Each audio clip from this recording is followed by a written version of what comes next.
En la sesión anterior dedicamos el tiempo a analizar qué pasa con los errores cuando realizamos operaciones aritméticas.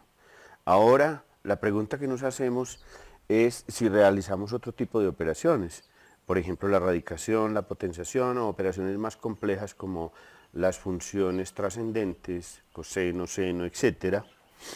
Entonces vamos a englobar todas estas operaciones en un solo concepto que es el de función. La pregunta entonces es, ¿qué pasa con los errores? ¿Cómo se propagan cuando se aplica una función a un conjunto de parámetros dados? Para analizar lo que pasa con los errores en una función, vamos a mirarla como una caja negra.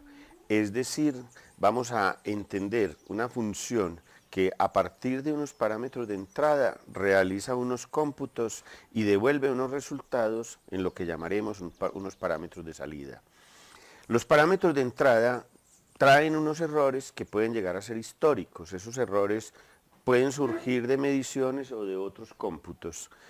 Entonces la pregunta que nos vamos a hacer es, ¿qué pasa con los errores de entrada en relación con los errores de salida?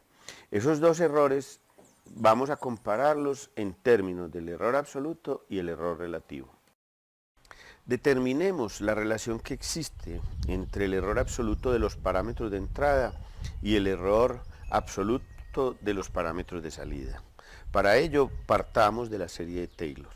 La serie de Taylor se puede expresar alrededor de un punto x0 como se ve. Pero ahora supongamos que tenemos el valor de x1, que es una aproximación a x0. En cierto sentido podemos hablar del error que existe entre ambas aproximaciones, como la resta de x1 menos x0. Esta expresión se puede llevar a la serie de Taylor al instanciar x por x1 y nos quedaría como se ve en la expresión. Observe que el error en x está siendo elevado primero a la 0, luego a la 1, luego a la 2, luego a la 3, luego a la 4 sucesivamente. Cada una de esas potencias, al efectuarla, el resultado va a ser muy próximo a 0. Por lo tanto, cada término de la serie se va volviendo más pequeño. Así es que vamos a tomar solo dos términos de la serie para hallar nuestra estimación. Como lo ven, entonces f de x1 se puede aproximar como f de x0 menos f' de x0 por el error en x. Al reorganizar la igualdad, observamos que encontramos que el error en los parámetros de salida es aproximadamente igual a la derivada evaluada en x0 por el error en x. Esto quiere decir entonces que el error en la salida depende del comportamiento de la derivada en el punto x0. Si esa derivada es muy grande en esos valores, pues el error en los parámetros de salida va a ser muy grande. De forma similar, analizaremos el caso del error relativo. La pregunta es la misma. ¿Cuál es la relación que existe entre el error relativo de los parámetros de salida con respecto al error relativo de los parámetros de entrada? Para ello, retomemos una de las igualdades obtenidas en el proceso anterior. Si se observa el lado izquierdo, basta con dividir por f de x0 o f de x1 para obtener el error relativo en los parámetros de salida. Una vez tengamos esto, ahora miremos el lado derecho. Tenemos el error absoluto en x, basta con dividirlo por x0 para obtener el error relativo en x, y para que la expresión no cambie se multiplica y divide por el mismo valor. Ya con ello queda listo. Hemos demostrado que el error relativo en las salidas es proporcional al error relativo en las entradas y que depende de la expresión que hay ahí que tiene que ver con la derivada, la función y el valor. Esa expresión la llamaremos el número condición de la matriz. Ese número esperamos que tenga como valor 1, porque si tiene como valor 1 diríamos que la función no le hace nada al error que entra, es decir, el error en la entrada se conserva con la cantidad de operaciones que realizamos en la función y darían los mismos errores que en la salida. Pero vamos a ver que entonces una función puede llegar a ser mal condicionada. ¿Por qué? Porque el número k puede llegar a ser exageradamente grande y eso diría que la función lo que hace es aumentar la cantidad de errores que se suceden al realizar sus operaciones. Utilicemos un ejemplo como herramienta de apoyo para ver la utilidad del concepto del número condición. Preguntas como, por ejemplo, dada una función determinada, ¿cuándo esa función es estable? ¿Para qué valores es inestable? ¿Cuándo puedo confiar en esa función al entregarme cálculos? Son muy importantes. Entonces, tomemos un caso específico. Con ese caso específico, aplicando la definición de número condición, entonces simplemente calculamos la derivada.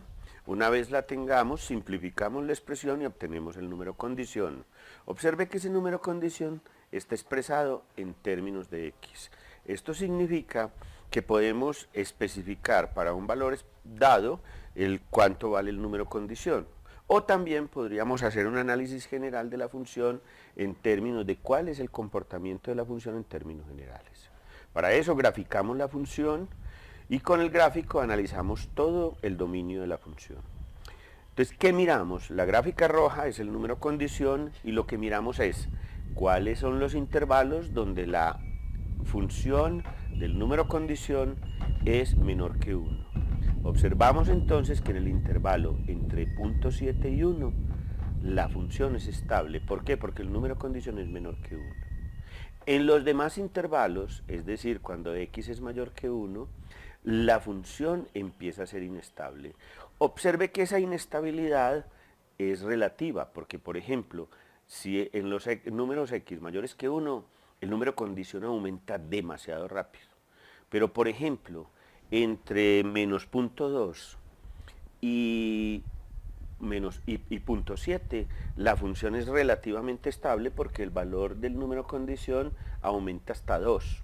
Entonces ahí la estabilidad tampoco es tan grave, pero lo que tenemos que mirar es que cuando ese número crece exageradamente. Resaltemos entonces la importancia del número condición para efectos prácticos. En primer lugar, el número condición nos permite que podamos desarrollar un grado de confianza en las funciones que estamos manejando. O, ¿por qué no?, tener cuidado con el manejo de algunas funciones. Por ejemplo, para el caso de los polinomios, podemos demostrar que el número condición de un polinomio depende del grado del polinomio, es decir, del término de mayor exponente. Esto significa entonces que polinomios que tengan un grado alto están mal condicionados. La pregunta entonces, si esos polinomios están mal condicionados, ¿qué hacemos para evitar este mal condicionamiento? ¿Cómo podemos resolverlo? La estrategia va a ser reducir el número de operaciones.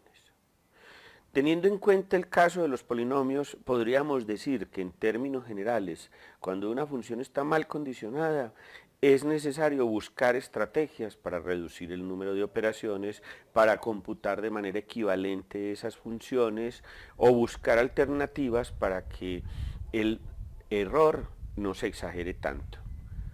Eso no siempre es lograble, pero cuando se puede hacer, hay que hacerlo. También es importante tener en cuenta que podríamos mejorar el tamaño del número, manejar más cifras para evitar que el mal condicionamiento nos haga estragos. Para cerrar la discusión sobre el tema de los errores, nos quedan algunas preguntas. ¿Qué pasa con los algoritmos? ¿Son estables o inestables? ¿Qué tienen que ver con el error? ¿Qué pasa con los problemas? ¿Podrá haber problemas estables o inestables? La siguiente sesión discute el tema.